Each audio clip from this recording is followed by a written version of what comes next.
L'homme semence. Préface. Le saule mort le 19 juin 1919. J'ai décidé de raconter ce qui s'est passé après l'hiver de 1852 parce que, pour la seconde fois en moins de 70 ans, notre village vient de perdre tous ses hommes sans exception. Le dernier est mort le jour de l'armistice, le 11 novembre dernier. Pour nous les femmes, il n'y a pas de victoire, mais vide.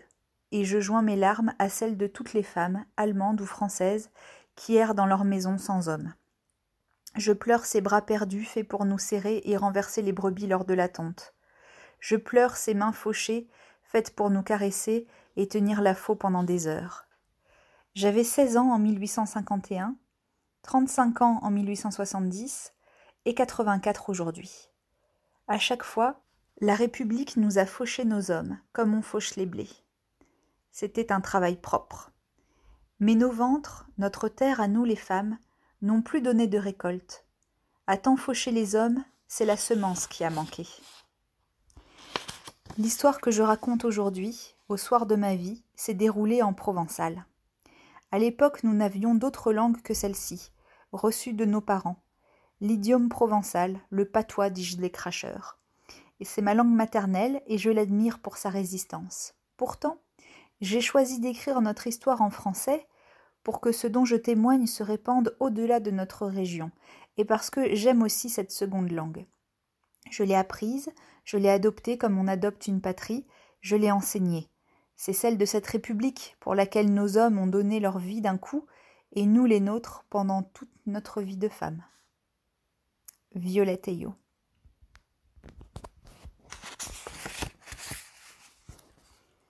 Ça vient du fond de la vallée. Bien avant que ça passe le gué de la rivière, que l'ombre tranche, comme un lent clin d'œil, le brillant de l'eau entre les îles. Nous savons que c'est un homme. Nos corps vides de femmes sans mari se sont mis à résonner d'une façon qui ne trompe pas. Nos bras fatigués s'arrêtent tous ensemble d'ammonteiller le foin. Nous nous regardons et chacune se souvient du serment. Nos mains s'empoignent et nos doigts se serrent à en craquer les jointures. Notre rêve est en marche, glaçant d'effroi et brûlant de désir. L'homme monte. Il marche d'un bon pas. Pourtant, sa marche paraît lente, douloureusement lente pour nos nerfs à vif. Pour tuer ce temps qui nous torture, nous redoublons d'élan dans le travail. Fourche et râteau dansent dans une gigue qui grossit rapidement les tas de foin. Nos bras s'agitent sans que nous soyons en eux. Tous nos sens sont ailleurs, tendus vers lui.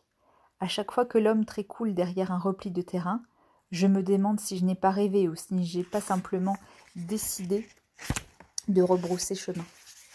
À chaque fois, je me tourne vers mes compagnes et je lis sur leur visage la même angoisse que la mienne. Le temps nous presse, nous oppresse. Bientôt nous avons l'impression que ce temps nous crie après. Nous étions installés calmement dans l'attente, bercés dans la certitude qu'un homme viendrait. Et voici que la proximité de cet homme bouscule notre patiente et transforme la bonne chienne qu'elle était, couchée à nos pieds, en une louve affamée. Depuis plus de 2 ans, nous n'avons plus vu d'hommes. Les derniers, les nôtres, sont partis en février 1852, raflés par les gendarmes qui les poussaient de leurs fusils. Ces gendarmes étaient ceux du tout nouvel empire de Louis-Napoléon Bonaparte, parricide de la Deuxième République, dont il avait été le président. Ils étaient à peine partis que dans le vallon, sous le bois du Défend, les fusils ont claqué. Martin et son ami Antoine Jean ont été tués. Ils avaient tenté de s'enfuir. Mon père aussi est mort, aux îles du Salut, condamné à la transportation à perpétuité au bagne de Cayenne, parce qu'il était un chef, parce qu'il était dangereux, parce que les assassins de la République avaient décidé de réprimer sauvagement ceux qui la défendaient. Les autres ont été transportés en Algérie. Mais tout cela, la mort du père, les déportations, nous ne le saurons que bien plus tard, lorsque les premiers transportés du village reviendront d'Algérie. Martin était mon amoureux, mon promis. J'avais 16 ans et demi lorsque le malheur est arrivé. Lui en avait 18. Combien de fois l'avais-je boustigué depuis des années pour lui montrer mon attirance. Une seule fois, je lui ai laissé caresser, à travers le tissu de ma blouse, mes seins de femme déjà prête à l'amour, déjà prête à se gonfler d'enfant. C'était le 20 décembre 1851, pour la fête du solstice d'hiver qui salue la fin des jours qui raccourcissent. Le soir, nous avions dansé autour du feu malgré la tristesse de l'échec du soulèvement républicain. Ce même jour, mon père, notre mère, n'a pas voulu organiser le vote demandé par le nouvel empereur pour nous faire plébisciter son coup d'État. Le village était en colère. Seuls des bulletins oui avaient été imprimés par l'administration de l'illustre prince. Comme tous les hommes qui étaient revenus, moins de 10 jours avant, de la bataille victorieuse des républicains du département Aumé, contre le bataillon du 4e léger, Martin avait bu, beaucoup, pour oublier l'humiliation de la République renversée, la peur, la répression qu'on imaginait sans en connaître le visage. Moi, je pressentais des temps mauvais, et j'avais décidé d'avouer vite mon amour et mon désir. Dans la grange de son père où je l'avais entraîné, j'ai appuyé ma bouche sur la sienne. Il sentait le vin, mais j'ai aimé le goût de cet homme que j'étais décidée à prendre. Martin et Antoine Jean sont les 2 seuls hommes que nous ayons gardés. 2 hommes morts, 2 corps jeunes que nous avons enterrés dans la mer de Galets. Personne, depuis février 52, n'est monté au village. Au début, nous les avons attendus. Nous attendions de pied ferme les représentants de l'Empire, de la morale, de la religion. Nous attendions les prédicateurs et les soldats de tout poil. Nous n'étions que des femmes et enfants, et nous savions que nous devrions nous défendre contre ces 2 familles de prédateurs des faibles. Nous attendions surtout cette moitié de notre humanité qui avait arraché à notre terre, à nos murs, à nos cœurs. Moi, après des jours de cris et de pleurs, j'avais transformé ma douleur en haine et en violence. Je graissais mes fusils, je poudrégeais les autres et les autres faisaient de même. Chaque femme du village avait appris, auprès de son père, lorsque l'âge ne faisait pas encore de différence entre les filles et les garçons, à doser la poudre et à tirer. Le garçon manqué que j'étais aimait les armes. Le premier tir avait été une révélation. Le recul m'avait jeté sur le dos. Cette violence explosive m'avait donné le frisson. Peine perdue que nos entraînements militaires. Personne n'est venu. Comme si l'opprobre s'était refermé sur notre communauté, comme si la quarantaine des grandes pestes nous enveloppait d'un manteau de brouillard pour nous cacher du reste du monde. Nous ne savions rien. Nous ne savions pas si les hommes emportés étaient encore en vie. Personne ne venait vers nous. Nous ne sommes pas allés vers les autres non plus, par peur, par crainte de découvrir que, au-delà de l'horizon de nos terres, il n'y avait peut-être rien d'autre que le silence et la mort. Nous n'avons plus bougé du village.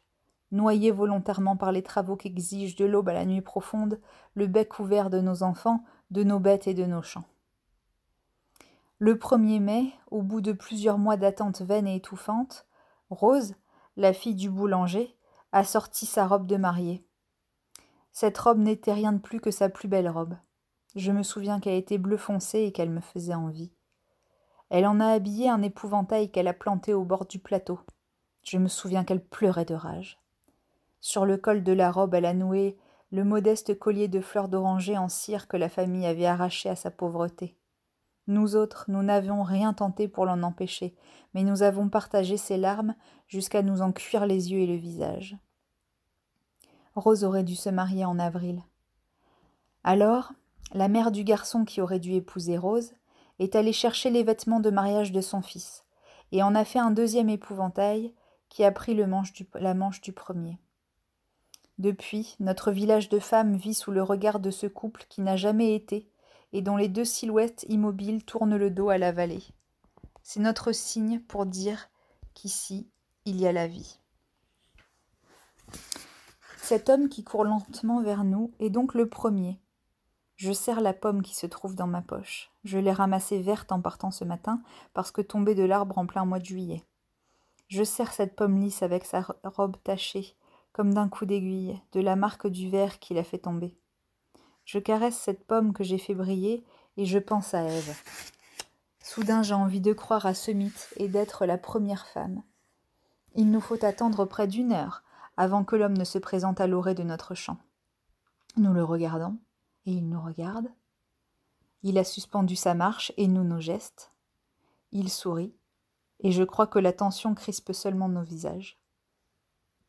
Lorsqu'il fait un pas supplémentaire vers nous, nous nous baissons vers l'ouvrage. Soudain, sa main se pose sur mon bras pour l'arrêter. Je le regarde, et dès cet instant, Je sais que j'appartiens à cet homme. Je sais dans le même temps que je vais devoir le partager. Je n'ai jamais imaginé cela, que je puisse tomber amoureuse. Nous avons longuement parlé entre nous. Nous avons eu tout notre temps pour réfléchir, chacune de notre côté, à propos de cet homme, bien avant qu'il ne se matérialise. Forte de mon rêve de Martin et de ma condition de vierge veuve, je n'ai en aucune façon imaginé que je puisse être attirée par l'inconnu que nous attendions. Je l'ai construit comme un objet, et c'est un homme. J'ai programmé notre relation comme un simple échange fonctionnel, et mes sentiments arrivent comme une crue de lasse, une vague insurmontable qui balaye mes résolutions, mes choix, ma volonté. Nous avons tout prévu de la venue d'un homme. Notre premier objectif était sa semence, ensuite sa force de travail, enfin sa présence. Jamais son amour.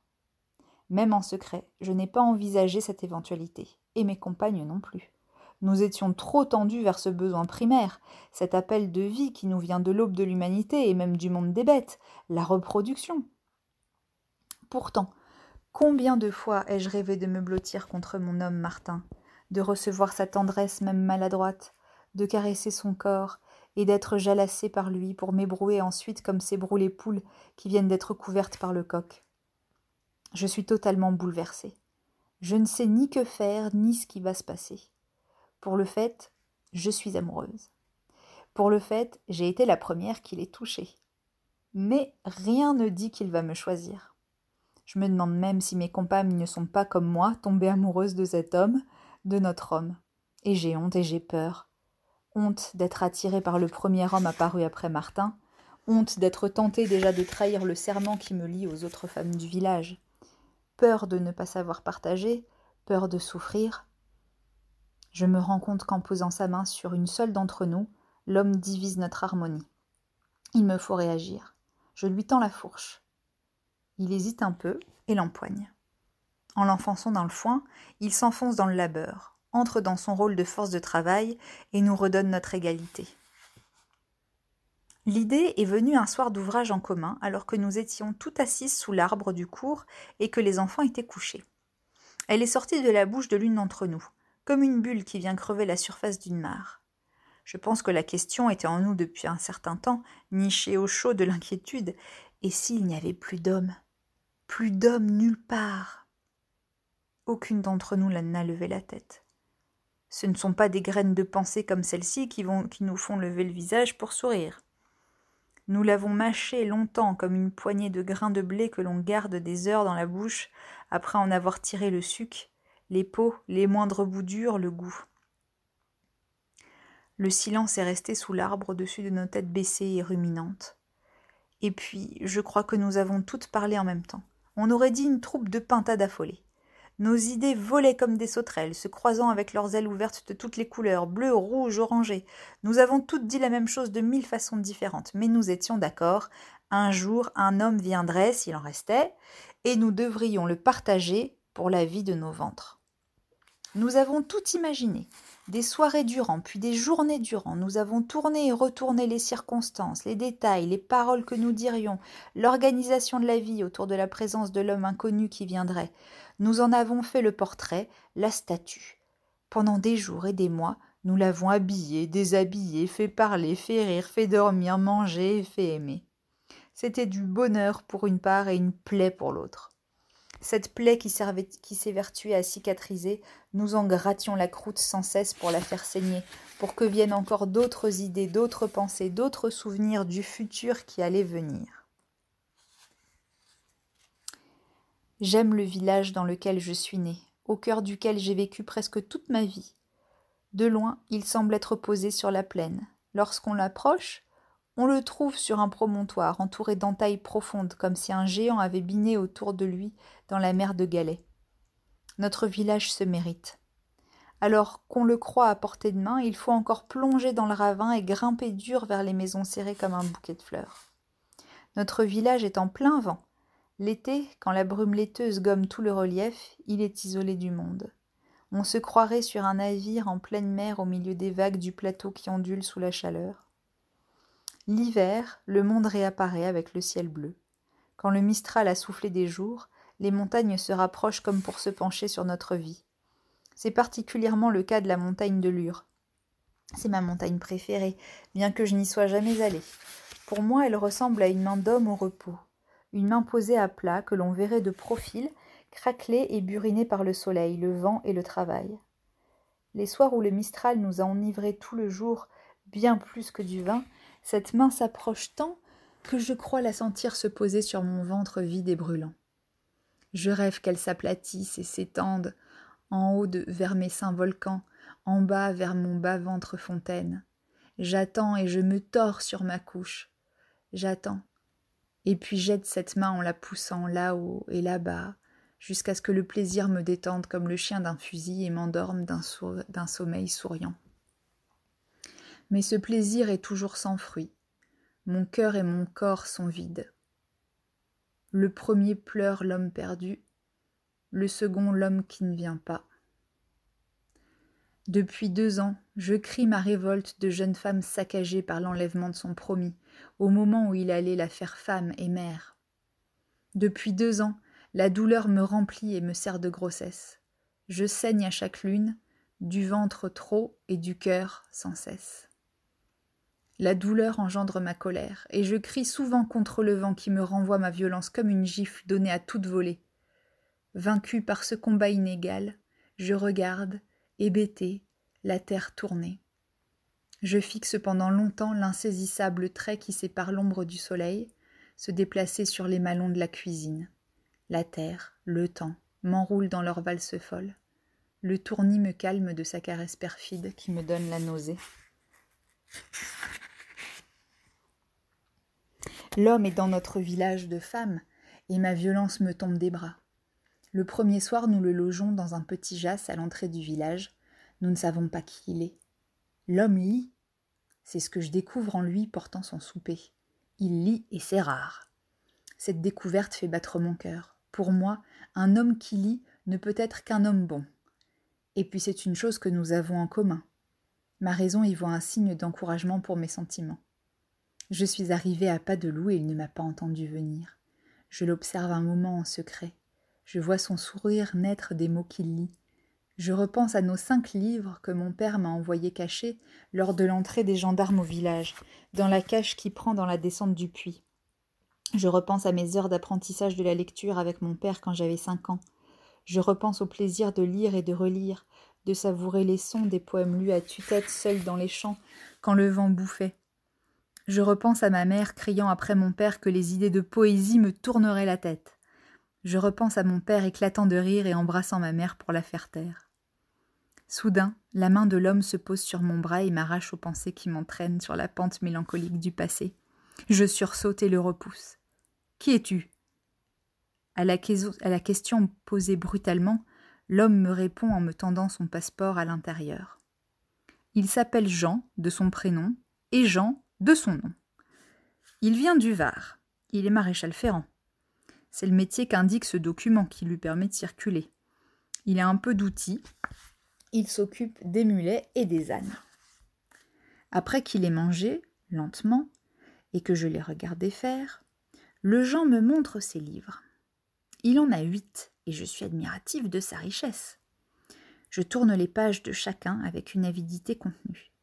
Depuis petite, mon père m'a appris à ménager ce qu'il m'a fait présenter comme des tians fragiles dans lesquels mots et idées sont rangés. Lorsque j'avais posé ma question d'enfant, c'est quoi un livre ? J'y puise çà et là une phrase que je savoure. La couverture d'un des livres, édité à Paris en 1835, l'année de ma naissance, est faite d'un papier qui a déjà servi d'un côté. En le retournant, j'y lis un morceau d'une liste de ministères. Je découvre qu'il y a un ministre des poudres et salpêtres. Ce livre, je l'ai gardé jusqu'à aujourd'hui. Il raconte l'insurrection des ouvriers de Bruxelles en juillet 1830. Cette insurrection, faite au chant de la Marseillaise et de la Parisienne, a donné naissance à la Belgique. Soudain, je prends conscience du souffle de la respiration du Jean dans ma nuque. Je continue à tourner les pages, mais les mots du livre s'effacent. Je suis tout entière à l'écoute de ce vent léger dans lequel les cheveux échappés de mon chignon semblent jouer à se laisser boucler. Bien que nous ne nous touchions pas, je sens la chaleur du corps du Jean et son odeur. La présence de l'homme m'enivre et fait remonter cet appel que j'avais connu avec Martin. Je tourne encore les pages pour faire durer ce plaisir qui me fait fermer les yeux.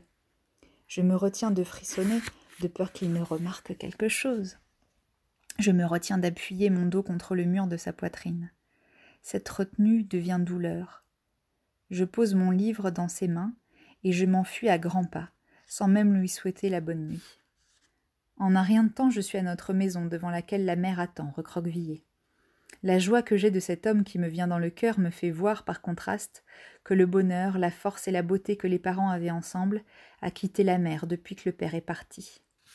Ce trou immense, je ne le vois que parce que le mien est en train de se combler, alors que celui de ma mère reste béant. Ce trou ne se referme pas. Il va l'engloutir. Dès que nous saurons que le père est mort, la mère se laissera mourir en quelques semaines. Je m'assois contre elle dans les derniers rayons du soleil. Je crois qu'elle n'a ni l'envie, ni la force de me reprocher d'avoir tarnassé si longtemps avec cet inconnu. Elle sourit, par contre, de lire sur mes joues et dans mes yeux cette couleur qui n'a rien à voir avec l'éclairage du couchant. Je sens dans son sourire un accord, et même un soulagement de me voir aimer à nouveau un homme. Le désir de vivre est en moi. Son travail de mère est accompli. L'homme va rester sans que nous n'en ayons jamais parlé avec lui. Nous ne saurons jamais s'il fuit quelque chose ou s'il est en chasse. Avec le Jean, le bonheur a fait son nid dans notre malheur et le reste n'intéresse personne. Depuis que le Jean est dans notre village de femmes, je me surprends à me mirailler. Je doute. Chaque soir, je vais lui faire son souper dans la maison où nous l'avons installé. C'est la règle que nous avions décidée entre femmes avant son arrivée. Celle que l'homme toucherait en premier aurait la priorité. Elle s'occuperait de lui. Les autres se tiendraient à l'écart jusqu'à ce que la première en ait fait son homme. Alors, celle-ci devait lui faire comprendre qu'en devenant l'homme de l'une, il avait le devoir d'être également l'homme des autres, la semence du village. Je suis troublée d'avoir si vite oublié Martin. Cette trahison de mon cœur heurte ma raison. Elle me révolte et me bout en dedans, ce qui me rend brusque et souvent désagréable. Le Jean est plein d'attention avec moi, montrant qu'il me fait la cour. Chaque soir, il y a sur la table un bouquet de fleurs, 2 grains ou 2 feuilles. Je revois mon père rentrer chez nous chaque jour avec au moins une fleur, une feuille, un éclat de bois, un champignon, 3 fraises ou quelques grémoulons, une pierre parfois. Ma mère disait « Qu'as-tu encore ramené là ?» Il répondait qu'il apportait son dû d'homme pour avoir le droit d'avoir sa place auprès du foyer. Mon père a toujours eu des idées à part. Pour lui, la révolution de 89 n'avait pas donné sa place à la femme. Il pensait que les mauvais hommes qui en avaient confisqué le commandement, comme Saint-Just, avaient profité de la tradition de Marie-Antoinette pour jeter le discrédit sur les femmes, flattant le sentiment de peur de bien des hommes et écartant de cette façon une moitié de l'humanité. De temps en temps, l'attention du Jean se porte sur mes compagnes qui se languissent que les hostilités commencent pour avoir leur dû. Lorsque je le remarque, le cœur me pince. Le Jean va jusqu'à me dire que je lui plais. Il est patient devant les combats qu'il observe en moi. Il attend que je m'apprivoise. Il n'a jamais encore osé me toucher, respectueux de ce qu'il pense être de la peur et de la timidité. Pourtant, il n'a pas pu ne pas comprendre l'attirance qui me pousse vers lui. Je fais traîner, par peur, par fierté, par révolte. Tout simplement aussi parce que je ne sais plus par quel chemin revenir de mon éloignement volontaire. Je multiplie les lectures avec lui dès que les travaux nous en laissent le temps. À chaque fois, je retrouve le même bonheur dans ce partage. Nous parlons dans une proximité de nos corps qui me fait vibrer à chaque fois. Je m'installe dans ce cocoon qui mûrit le fruit vert que je suis. Un soir, alors que le soleil va disparaître de l'horizon, le fruit lâche sa branche. Je m'appuie doucement contre la poitrine du Jean, qui met bien longtemps, je trouve, avant de refermer ses bras sur moi. Nous tremblons un moment du désir qui nous envahit. Notre première rencontre physique va durer des heures. Jusqu'au matin, il va me caresser et m'aimer de 1000 façons avant de me laisser pantelante et émerveillée. Au début, je me retiens de mordre à pleines dents dans cet homme que j'attends depuis longtemps, depuis toujours, je crois. Je sais ma fin, mais je ne sais pas ce qu'il faut faire. Je ne sais pas comment une femme doit être la première fois qu'elle va jusqu'à la peau de l'homme. Je sais pourtant les choses de l'amour, nous en avons souvent parlé entre femmes, mais j'ignore les secrets du premier jour, de la naissance de la rencontre des 2 corps. Chaque femme garde en elle ce secret qu'elle ne dit pas, mais que les autres femmes devinent parce que c'est cette naissance qui conditionne leur vie de femme dans leur relation avec l'homme. J'attends, et je laisse d'abord le Jean guider cette première danse. Je me dis qu'il doit savoir et que c'est à l'homme de faire. Mais ce lampège est en moi. Comme on serre les jambes, je serre, pour les empêcher de déborder, la violence contenue, le désir, l'attente du plaisir, toute cette force de vie embâclée depuis 2 ans derrière le barrage qui a coupé le cours de ma vie. Depuis mon enfance de petite fille, je m'étais lancée vers cette vie de femme que je rêvais à l'image du bonheur de ma mère. Je me sentais suivre une rivière tranquille que l'on a empêchée et qui cherche à reprendre dans la colère son cours. Dehors, à 2 pas du village, éclate un violent coup de tonnerre.